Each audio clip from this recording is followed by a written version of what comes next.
এই নবীর ইত্তেবা ছাড়া তোমাদের ভালোবাসার কথা আল্লাহ বিশ্বাস করে না। কি বুঝলাম? সূরা আলে ইমরান। আমরা তো মহব্বত করতেছি কিন্তু লাইন নাই। প্রত্যেকটা কাজের ভিতরে সুন্নাহ লাগবে। আমি যে কথা বলছি এই কথাটা আমার নবীর তরিকা কিনা, আমি হাঁটতেছি, আমি আল্লাহকে খুশি করার জন্য ইনকার করছি, আমি আল্লাহকে খুশি করার জন্য মসজিদে যাচ্ছি, আমি আল্লাহকে খুশি করার জন্য যাকাত দিচ্ছি, আমি আল্লাহকে খুশি করার জন্য কুরবানি করছি, আমি আল্লাহকে খুশি করার জন্য দান করছি, আমি আল্লাহকে খুশি করার জন্য মা-বাবার খেদমত করছি, আমি আল্লাহকে খুশি করার জন্য আমার সন্তানকে আমি লক্ষ টাকা খরচ করে লেখাপড়া করাচ্ছি, আমি আল্লাহকে খুশি করার জন্য প্রতিবেশীর খেদমত করতেছি, প্রতিবেশীর দান সত্য করতেছি।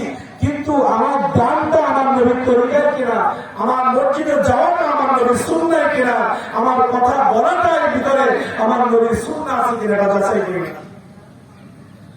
আমার নবীজি বাদে যদি আল্লাহ আমাদের নামাজ, আমাদের রোজা, আমাদের ইবাদত, আমাদের কথাগুলো গ্রহণ করতেন, তাহলে ওই সময় বলে দিতেন হ্যাঁ সাহাবীরা যা বলছে তারা আমাকে ভালোবাসে। সঙ্গে সঙ্গে আয়াত নাযিল করে বলেছেন ফাত্তাবিউনি, নবীর ইত্তেবা ছাড়া তাদের কোনো ভালোবাসা গ্রহণযোগ্য নয়। যদি ফাত্তাবিউনি হয় ইহবিবুকুমুল্লাহ, আমি আল্লাহ গ্রহণ করবো তাদের ভালোবাসা। আর আমার নবীর মাধ্যমে যদি আমাকে ভালোবাসতে পারে ইহবিবুকুমুল্লাহ ওয়া ইয়াগফির লাকুম যুনুবাকুম, সব গুনাহ মাফ। নবী নাই মাফ হবে না, নবীর মাধ্যমে আসলে জীবনের গুনাহ সব মাফ হয়ে যাবে, কোনো গুনাহ থাকবে না। এখন আসে নবী তো পৃথিবীতে নাই, আমরা তো লাইব্রেরি থেকে বই কিনে পড়ি, ইউটিউবের থেকে আলোচনা শুনে নামাজে হাত বাড়তেছি, নামাজ পড়তেছি। এটা কি তরিকা?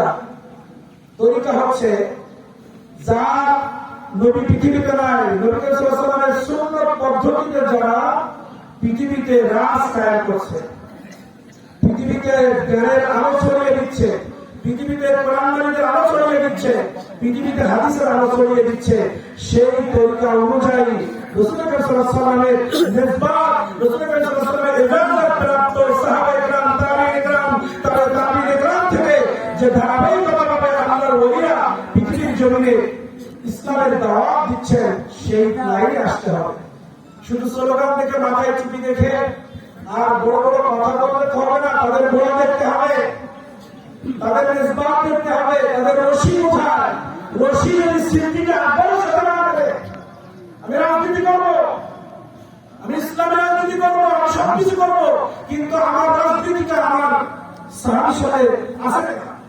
সিদ্দিক আকবর যে রাজনীতি করেছেন, আমার নবীজি যে রাজনীতি করেছেন, ওমর ফারুক যে রাজনীতি করেছেন, যে ইসলামের কথা বলেছেন, আমি মৌলানা হতে পারি, আমি হাজী গাজী পীর যাই হয় না কেন, আমি পীর হলে আপনি মানবেন না যদি আমার রশি সাহাবায়ে কেরামের সাথে না থাকে, আল্লাহর ওলিদের সাথে না থাকে। আমি যত বড় বক্তা হয় না কেন, লক্ষ কোটি শ্রোতাকে আমি কন্ট্রোল করতে পারি, কিন্তু আমার রশি যদি রাসূল কারীম সাল্লাল্লাহু আলাইহি ওয়াসাল্লামের নিসবত অনুযায়ী না থাকে, তাহলে আমার এটা কিন্তু কোনো গ্রহণযোগ্য হবে না।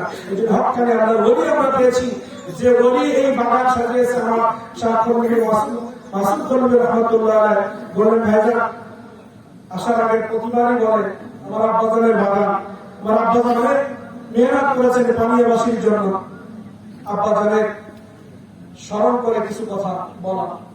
এই জন্য খুলনার শাহ মোহাম্মদ মাসুদ রহমতুল্লাহ আলাইহি, আপনারা যারা পুরাতন মানুষ আছেন, আমরা তো দেখিনি, সবাই ছিলাম, দেখেছেন কিভাবে এলাকায় মেহনত করেছেন। আমরা ওলি আল্লাহর নিসবতে যাই, যে নিজের বিবেক দিয়ে প্রশ্ন করেন যে রাসূল সাল্লাল্লাহু আলাইহি ওয়াসাল্লাম আমার ইবাদত কবুল হবে না, সেই রাসূল সাল্লাল্লাহু আলাইহি ওয়াসাল্লামের সাথে নিসবত আমার কে জড়িয়ে দিবে?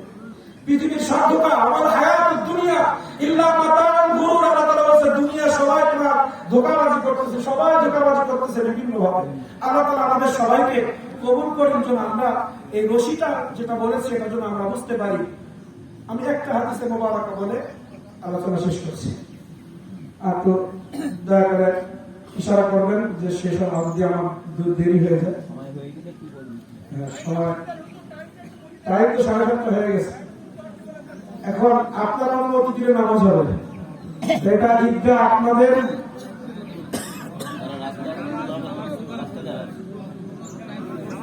কিছু মানুষ